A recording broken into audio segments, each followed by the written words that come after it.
When you've been married for nearly a decade and still feel like a guest in your husband's family, you start to question everything, especially yourself.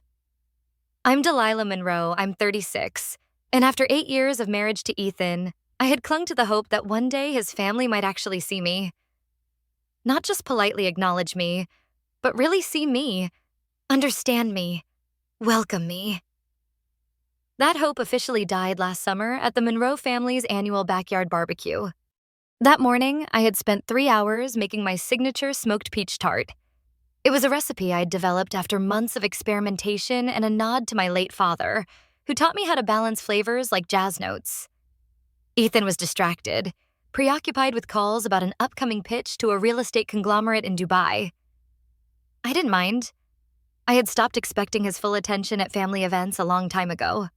I wore a forest green wrap dress that I'd picked intentionally. Classy, elegant, not too loud, not too simple.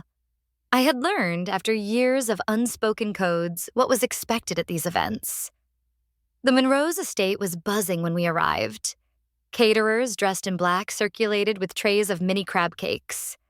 A string quartet played near the garden arch. Evelyn Monroe, my mother-in-law, stood at the center of it all like a queen overseeing her kingdom, with her signature pearl choker and icy poise. Camilla spotted us first, Ethan's younger sister and the family's sharpest tongue. She air-kissed Ethan, then gave me the once-over. "Delilah, that dress is cheerful," she said, as if she were struggling for the least offensive adjective. "You can put your dessert in the butler's pantry. We've already got the bakery doing the main table." She hooked her arm through Ethan's and whisked him away before I could respond. I stood there with the tart in my hands, feeling like the help that arrived too early. After placing it on a shelf next to an untouched tray of homemade cookies someone else had dared to bring, I wandered back outside. Hours passed in a blur of forced small talk and being talked over. I tried to join a conversation about boutique hotels. My latest interior architecture project had just wrapped a retreat-style resort in Sedona. But Camilla quickly shifted the topic to some designer shoe launch in Milan. I was used to the erasure, used to Ethan disappearing into business discussions with Richard, his father, while I floated around like a decorative afterthought. But I wasn't prepared for the moment at lunch. We all gathered around a long cedarwood table under the pergola. As people filled their plates, I found myself sitting across from Camilla, and beside one of Ethan's uncles, who mostly nodded and smiled vaguely at everyone. Ethan was laughing with Richard, too absorbed to notice me trying to contribute to a conversation about design trends and eco-luxury properties. So I waited for a pause, and then said, "Actually, I just wrapped an architectural project in Arizona. It's been picked up by a design magazine next month." Camilla didn't miss a beat. She looked right at me, blinked dramatically, and said, "If you disappeared tomorrow, no one would even notice, except maybe the client who likes your little cabin style." Laughter. Laughter from everyone at the table. Evelyn chuckled behind her wine glass. Richard slapped the table like it was the funniest joke he'd heard in years. Even Ethan smiled, and muttered, "That's brutal," as if it were some sibling inside joke. I didn't cry. I didn't yell. I didn't beg for dignity. I raised my glass of sparkling water in a quiet toast, looked Camilla square in the eye, and said, "Challenge accepted." A hush fell, sharp and sudden. Camilla's smirk froze. Ethan looked confused. But the moment passed as Evelyn waved for the dessert course and Richard launched into a story about fly fishing in Montana. For the rest of the afternoon, I said nothing. I simply observed. I took in the easy comfort they had with each other. The subtle jabs, the praise passed around like wine refills. I watched how Ethan blended in seamlessly, never once looking back to see if I was keeping up. By the time we got in the car to leave, I had already made my decision. The only question left was how exactly to execute it. And I had a plan forming before we even pulled out of the Monroe driveway. We met at a gallery opening in downtown Asheville. I had just finished renovating a historic textile factory into an artist co-op and was invited to the launch party to showcase some of my custom furniture designs. Ethan stood out among the crowd. Polished, confident, the kind of man who could wear cufflinks to an art show without irony. He said he admired the way I blended wood and glass, called it elegant but grounded. I laughed and asked if he always flirted with women by comparing them to furniture. We had our first real conversation over a chipped mug of espresso in my studio 2 days later. He asked questions like he was drawing blueprints, structured, exact, but interested. Within 4 months, we were inseparable. A year later, we were married. When I walked into the Monroe estate for the first time as Ethan's fiancée, I genuinely believed I was joining a family. They weren't just wealthy, they were institutional. His mother, Evelyn, had been a circuit court judge with a reputation for her icy logic. His father, Richard, was CEO of Monroe Ventures, an investment group with fingers in everything from boutique hotels to vineyards. Camilla, the youngest, had graduated top of her class in law school and was already climbing the corporate litigation ladder. Everything in their world was symmetrical, calculated, polished. A far cry from my own upbringing in a creaky farmhouse with a father who bartered reclaimed wood for groceries and taught me to measure love by presents, not possessions. From the beginning, the differences between our worlds were clear, but subtle. They didn't mock me outright. They just treated me like an intriguing outsider they might eventually learn to tolerate. Evelyn would refer to my projects as your little houses. Richard would ask me to explain what exactly I did again, like interior architecture was a new age concept he hadn't quite accepted. Camilla would correct my pronunciation of wines I'd never pretended to like, and drop passive-aggressive comments like, "Not everyone was raised with a sommelier, I suppose." I brought homemade gifts to their holidays. They brought luxury hampers and engraved glassware. I'd share updates about my clients, and they'd blink politely before pivoting the conversation back to a merger or lawsuit someone in their circle was navigating. And Ethan? He always told me they meant well. "Camilla's just sarcastic," he'd say. "You're reading too much into it. They love you in their own way." So I adjusted. I traded my reclaimed wood earrings for pearl studs. I memorized the names of their friends' children, their dogs, the vintages they served at Christmas. I laughed at jokes I didn't understand. I donated free hours to redesign Camilla's office and consulted on Richard's new vineyard guesthouse. Gratis. I did what women have done for centuries. I shrank parts of myself to fit into someone else's frame. For the first 5 years, I told myself it was working. Sure, my own projects slowed down as Ethan's job took him to Hong Kong, Madrid, Buenos Aires. Someone had to keep the house running, the bills paid, the holiday logistics seamless. And that someone was me. Then came the miscarriage. We had just started trying. Quietly, cautiously. When I lost the baby at 13 weeks, Ethan was in Zurich for a pitch. I called, crying, and he asked if I wanted him to come home. I said no, and he didn't. A bouquet arrived 2 days later from Evelyn with a handwritten note. "Perhaps when you're more grounded, the timing will be right." Camilla never acknowledged it. Richard sent a gift basket of teas, only my dad came.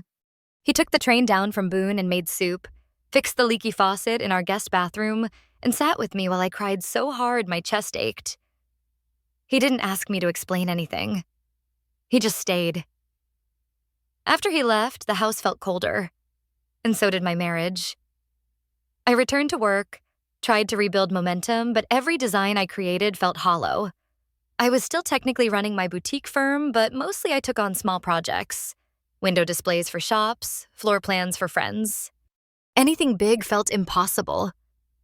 Meanwhile, Ethan kept moving, kept flying, kept laughing at family dinners, arm hooked around mine like I was an accessory he forgot to remove. And so, when that BBQ came, I already knew I was halfway gone. But it was Camilla's joke, public, cruel, and met with universal laughter, that confirmed what I hadn't yet admitted to myself. They wouldn't notice if I disappeared. And so I did. When we got home from the barbecue, I didn't say a word. Ethan busied himself in the kitchen, cracking open a beer, muttering about how he needed to pack for his Dubai trip. I sat at the dining table, hands folded tightly in my lap, staring at the pressed linen runner that Evelyn had gifted us on our 3rd anniversary. A gift that had come with the passive comment, "I thought your dining room could use something formal." He finally looked up. "Are you mad?" he asked, tone light, almost amused. I turned to him. "Camilla's joke," I said evenly. "Did you think that was funny?" Ethan sighed. "Delilah, you can't take everything she says so seriously. That's just how she is." "But you laughed," I said. His shoulders dropped. "It was a joke. Why do you always overanalyze these things?" I didn't answer. What was the point? The man who used to send me poems over text while I worked late was now defending a room full of people who had laughed at my erasure. He took a sip of beer, then shrugged like that was the end of the conversation. That night, I lay in bed beside him as he snored softly, one arm flung over my pillow. I stared at the ceiling, every nerve in my body alert, as if something inside me had finally snapped into place. I slipped out of bed at 2:14 a.m. In my office, I opened my laptop.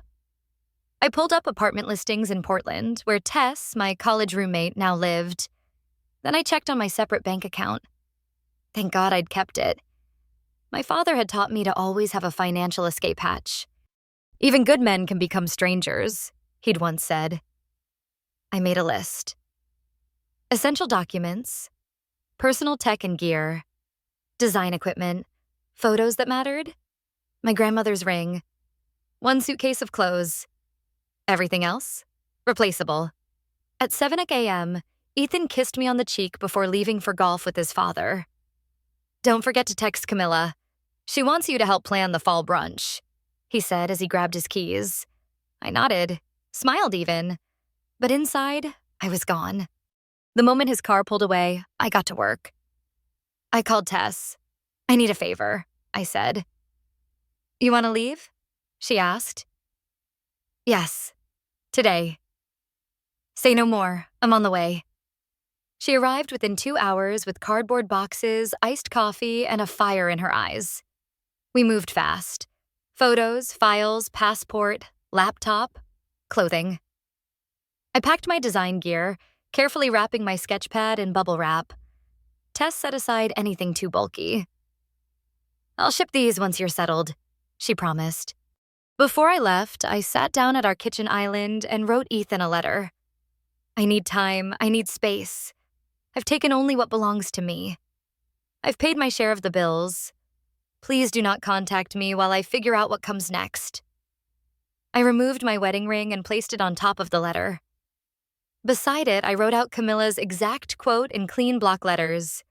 "If you disappeared tomorrow, no one would even notice."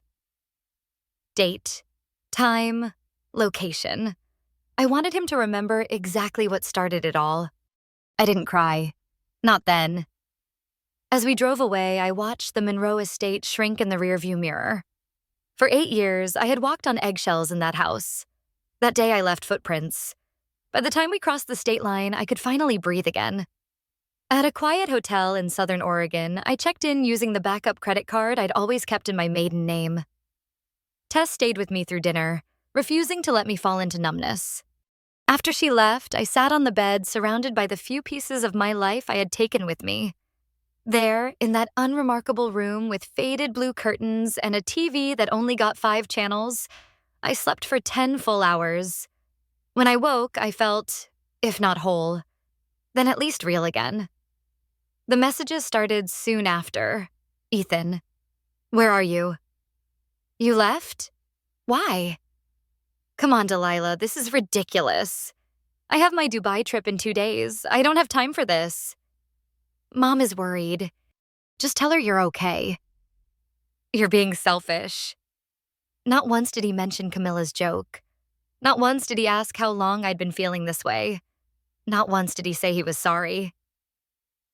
I turned off my phone. Then I turned on my laptop. It was time to start rebuilding. I arrived in Portland with little more than 2 suitcases, my design tablet, and the faint hope that maybe, just maybe, I hadn't destroyed my life. Tess welcomed me with open arms, no questions, no judgment. She cleared out the guest room in her 2-bedroom apartment, stocked the fridge with oat milk and fresh fruit, and handed me a key like I was just returning home after a long trip. We'd lived together all 4 years of college, and somehow she knew exactly when to talk and when to let me sit in silence. The first few days passed in a haze of exhaustion and adrenaline. I applied for a local post office box, opened a new checking account at a neighborhood credit union, and bought a new phone with an Oregon area code. I contacted 2 former clients I trusted and told them I was available again. Quietly, discreetly. No social media posts, no business announcements, just small, deliberate steps. On the 4th night, I cried for the first time. Not because I missed Ethan, not really, but because I finally understood just how much of myself I had chipped away over the years. I cried for the woman who once painted her ceilings midnight blue just because she liked how it made the room feel. I cried for the woman who used to hum when she worked, who once designed an entire restaurant interior around the texture of old jazz records. That woman had gone quiet inside me. Until now. Tess found me curled on the couch, still holding a spoon in an untouched tub of ice cream. She sat beside me and said simply, "They didn't deserve you." The next day, I began designing again. Nothing for clients, just for me. Sketches poured out like water breaking through a dam. Whimsical staircases, abstract ceiling murals, warm lighting curves shaped like petals. It didn't matter if it sold. It just mattered that it existed. A week later, Tess introduced me to a friend of hers named Carla, an environmental consultant who worked with local wellness spaces and eco-retreats. Carla was opening a new co-working facility and needed help making it not feel like an insurance company conference room. I showed her a few of my older pieces and a few of my new sketches. She studied them, then said, "You don't design like anyone else. I like that. You available for a contract gig?" I was. That one project led to another. Word spread. Slowly, carefully, I rebuilt a professional life, this time without the shadow of the Monroe name. Meanwhile, the messages from Ethan trickled off. Then came the last one. "I've spoken to a lawyer. Let's proceed amicably. No alimony. I won't contest what you've taken. Just sign and send back." I did. Tess and I toasted over sparkling water and Indian takeout. I didn't feel free yet, but I felt closer. That night, I walked past a bookstore window and saw a card in the display that stopped me cold. It read, "Sometimes the bravest thing you can do is disappear." But it wasn't just about vanishing. It was about what came after. A few weeks later, Carla invited me to a networking event downtown. I wore my favorite vintage blazer. Gold buttons, slight shoulder pads, unapologetically bold. Halfway through the evening, a woman approached me at the hors d'oeuvres table. "You're Delilah, right? The one who did Carla's space? We're looking to revamp our wine bar downtown. Would you be open to talking?" My heart thudded in my chest. Absolutely. We exchanged cards. Mine was a new design, simple, clean, with no mention of my previous life. And that night, as I walked home in the crisp Portland air, I realized something else. I wasn't rebuilding the old me. I was constructing something entirely new. And the foundation was finally mine. The wine bar project led to a mural commission. The mural commission led to a boutique hotel redesign. And by month 3 in Portland, I was juggling enough work that I had to turn down 2 offers. For the first time in years, I felt useful. Not for someone else's goals, not as a favor passed down through family connections, but for my own merit. I also started therapy. Carla recommended Dr. Jensen, a soft-spoken woman with wire-rimmed glasses and a fierce intellect. During our first session, she asked, "What brings you here?" I smiled tightly. "A barbecue." She raised an eyebrow, so I told her the whole story. Camilla's joke, the laughter, the letter, the drive across the state line with my wedding ring in a box. And I ended with the question that haunted me most. How did I let it go on for 8 years? Dr. Jensen didn't answer right away. She studied me for a moment and said, "Because you believed that if you worked hard enough, they'd let you stay." That sentence echoed in me for days. She was right. I'd been playing an unwinnable game, chasing approval that was never meant to be given, only dangled. Every cake I baked, every Monroe birthday I remembered, every gracious silence I gave to Camilla's jabs, it was all part of an unspoken trade, my voice for their validation. But I had stopped trading. And the silence that followed? It was glorious. One morning, I walked into a downtown cafe for a client meeting and stopped in my tracks. The back wall of the shop was painted with a sprawling landscape mural of wildflowers stretching toward a stormy sky. The style was bold, unapologetic, raw, and deeply familiar. The barista caught my stare. Beautiful, right? That was painted by a local artist named Ellery. She's amazing. She also owns the place. A woman behind the counter with streaks of silver in her messy bun glanced up from the espresso machine. Our eyes met. There was something sharp and curious in her gaze, like she saw all of me in one blink. Later that afternoon, I emailed her. 3 days later, I met Ellery in the back room of the cafe with my digital portfolio. She barely glanced at it. "Show me the stuff you do when no one's watching," she said. I hesitated, then pulled up a folder on my tablet labeled Personal. It was full of the new work. Light-saturated spaces, asymmetrical staircases, color palettes inspired by bird feathers and broken pottery. Things no Caldwell would ever approve. She studied them for a long time, then looked at me. "You've been hiding." "I've been surviving."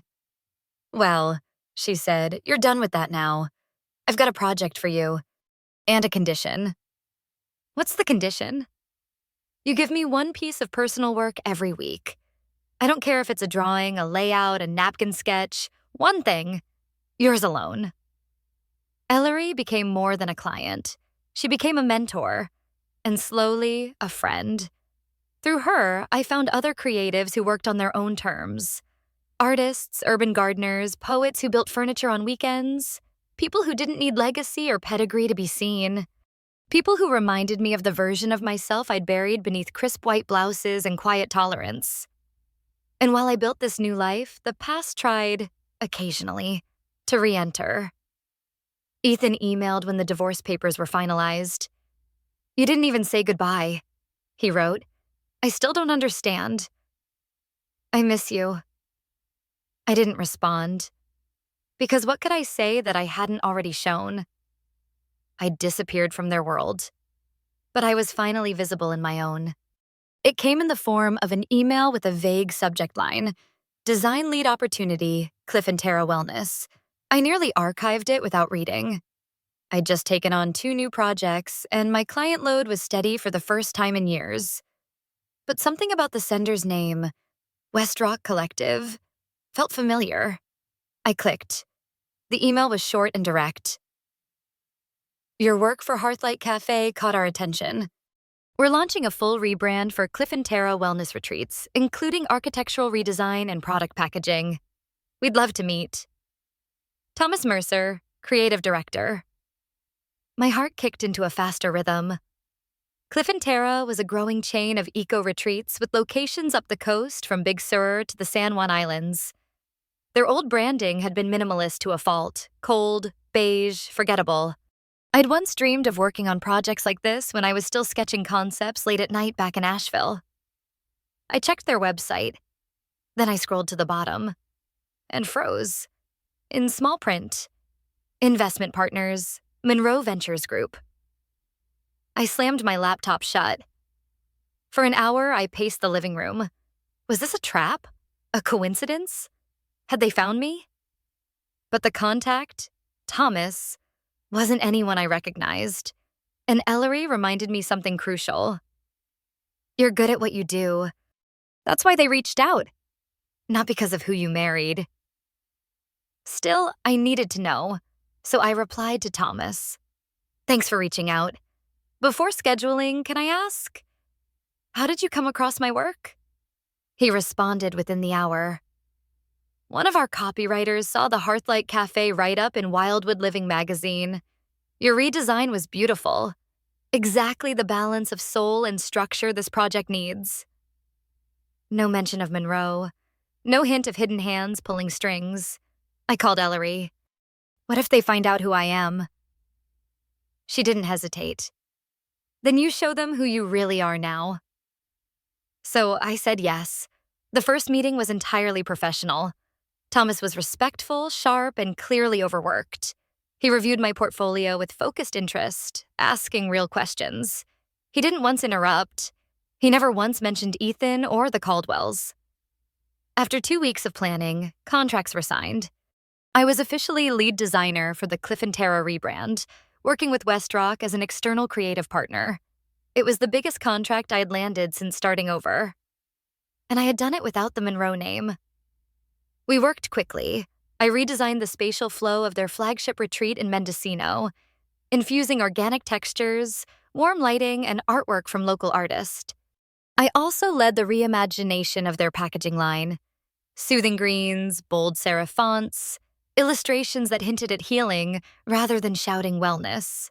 The Cliff & Terra team loved it. Thomas called after our third internal review and said, "You've done something rare. You've made it feel alive." Then came the call I'd been dreading. "We've just been informed that Cliff & Terra will be featured at the Pacific Design Summit in San Francisco next month," he said. "It's their biggest marketing event of the year. Our designs will be unveiled during the keynote. We'd love you there as lead presenter." I stared at the date he mentioned, June 17th. Exactly 1 year, to the day, since Camilla made her joke at that barbecue table. I almost declined. But then I thought about the work I'd poured into the project, the way I'd found my voice again, the way I'd filled my days with color and meaning instead of obligation. And I realized I wasn't afraid of being seen anymore. I was ready. So I said, "I'll be there." And then I went shopping. Not for armor, for arrival. I booked a sleek hotel room downtown and reserved a fitting with a stylist recommended by Ellery. Together, we chose a rust-colored jumpsuit with a dramatic waist sash and subtle gold detailing. Strong, sophisticated, entirely me. As the summit approached, I focused on preparation, not nerves, if the Monroes were going to be there. So be it. Let them see what they laughed at. Let them see what they lost. Let them see what I became. The Pacific Design Summit was held in an opulent, historic theater in San Francisco's downtown district. Restored Art Deco walls, crystal chandeliers, velvet-covered seats. It was the kind of place where whispers felt like shouts, and every footstep echoed with gravity. I arrived early, credentials in hand, heart steady. The jumpsuit fit like purpose. Thomas met me at the side entrance. "You're exactly what this project needed," he said as he handed me the final rundown. "They're expecting a quick overview. 10 minutes on the visual direction, 5 for Q&A. You'll do great." I nodded, calm on the outside, but my senses on high alert. The crowd filtering into the reception area wore the same high-end anonymity I'd once been expected to emulate. Monochrome suits, statement watches, neutral designer heels. But I didn't feel like a stranger in this room. I felt ready. It wasn't until halfway through the pre-event mingle that I felt it. That sudden shift in atmosphere. I didn't need to turn to know. They had arrived. I heard Richard's booming laugh before I saw him. Evelyn's sharp heels clipped against the marble. Camilla's voice, clipped, poised, deliberate, drifted through a conversation about legal tech. Then, from behind the dessert table, I saw him. Ethan. He looked leaner, paler, still handsome, still perfectly put together, but his presence felt smaller somehow, like he was still playing the role but no longer believed in the script. He didn't see me at first, but when he did, his body froze, eyes wide, mouth slightly open. I met his gaze. I didn't smile, didn't flinch. Then, without a word, I turned to the bar and asked for sparkling water with lemon. That moment, my refusal to retreat, shifted something in the air. I could feel it. I made my rounds with the Westrock team, stayed focused on our table, reviewed my speaking notes again. Then Richard approached. "Delilah," he said, blinking like he wasn't sure if he'd misread his surroundings. Quite a surprise. Good evening, Richard, I said smoothly. I'm presenting tonight. Lead designer on the Cliff & Terra rebrand. He paused, clearly recalculating everything. I hadn't made the connection. Yes, your firm's investment wing is listed among the project's funding partners. I only noticed after signing. Richard nodded slowly, as if unsure whether to be embarrassed or impressed. Well, he offered. You look... well. I am, I said plainly. Before he could respond, Thomas appeared at my side. Delilah, 5 minutes. I excused myself with a polite nod and headed backstage. My hands trembled only once, when I looked out at the crowd and saw the entire Monroe family seated in the front row. Evelyn with her still perfect posture, Richard scrolling absently through his phone, Camilla whispering something into Ethan's ear, her lips curled into that signature half-smile, and Ethan watching me, just watching me. The stage lights snapped on, and then it was just me. I stepped into the center, took a breath, and began. I talked about design as story, about how Cliff & Terra's new branding embraced movement, wellness, and authenticity. I explained our use of natural textures, of tactile surfaces meant to ground guests in their environment. I walked through the mural work, the font systems, the packaging evolution. People nodded, some scribbled notes. And when I closed with, the goal wasn't to make Cliff & Terra look different. It was to make them feel true. There was a beat of silence, and then applause. Not just polite, genuine, sustained. From stage, I caught a glimpse of Camilla. She wasn't smiling. She wasn't smirking. She was stunned. Afterward, I was surrounded. Design leads, bloggers, brand consultants, business cards passed into my hands like confetti. I answered questions about sourcing, about brand psychology, about future availability. I was seen not as an extension of someone else, but as a creator. Ethan approached only after the crowd thinned. He didn't speak right away, just looked at me like he'd just woken up.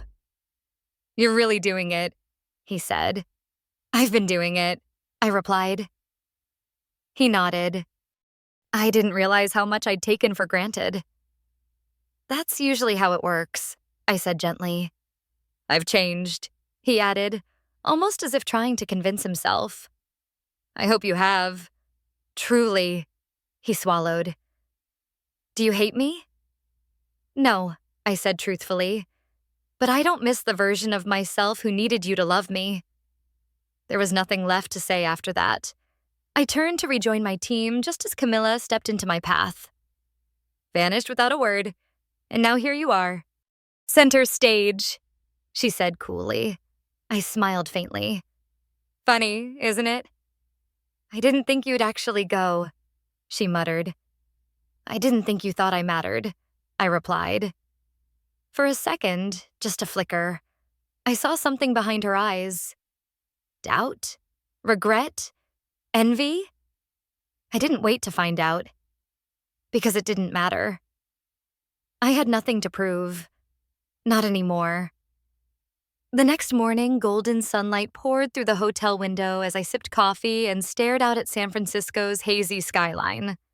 My body ached, not from stress, but from momentum. A good kind of tired, the kind you feel when something important has been carried through.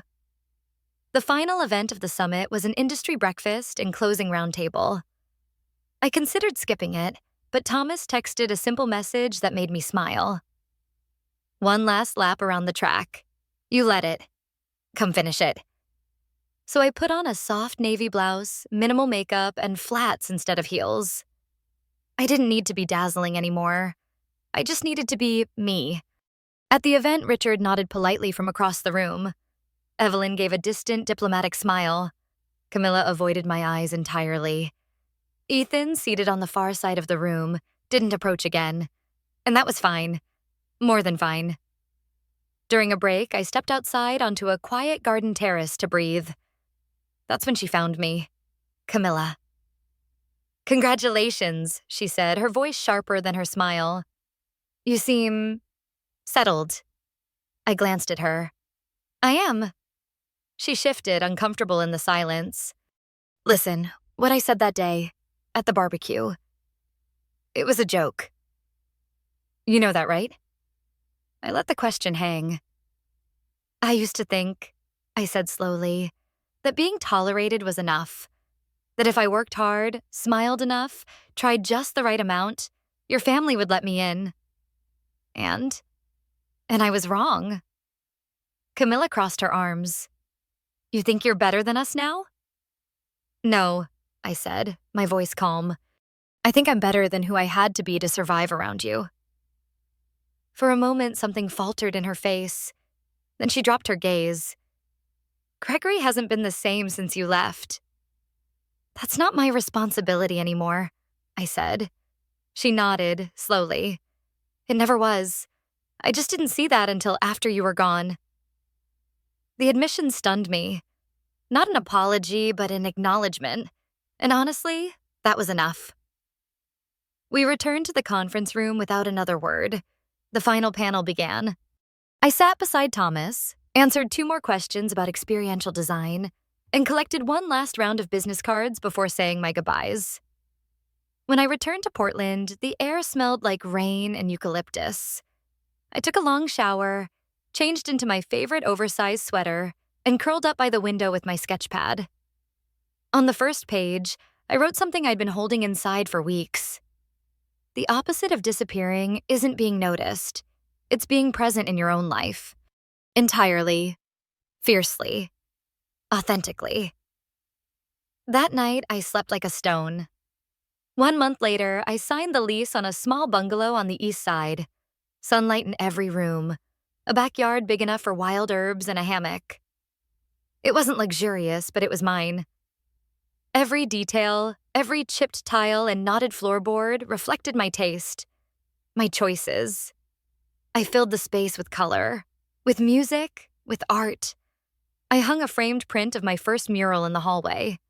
I placed my grandmother's ring in a dish by the window. Still mine, still meaningful, but no longer a chain. And I left one wall blank, intentionally. A space for the future. A space for whatever comes next. Sometimes I think about the Monroe estate. The polished silver trays, the manicured lawns, the inside jokes. And I don't feel bitterness. I feel distance, emotional, geographical, spiritual distance. I didn't win anything by leaving, but I reclaimed everything I had given away. When Camilla said, "If you disappeared tomorrow, no one would even notice," she thought she was diminishing me. What she really did, without meaning to, was set me free. Because disappearing from a place you were never truly seen isn't disappearance at all. It's arrival. If this story resonated with you, please like, subscribe, and share it with someone who might need to hear. Sometimes walking away isn't weakness. Sometimes it's the most powerful story you'll ever write.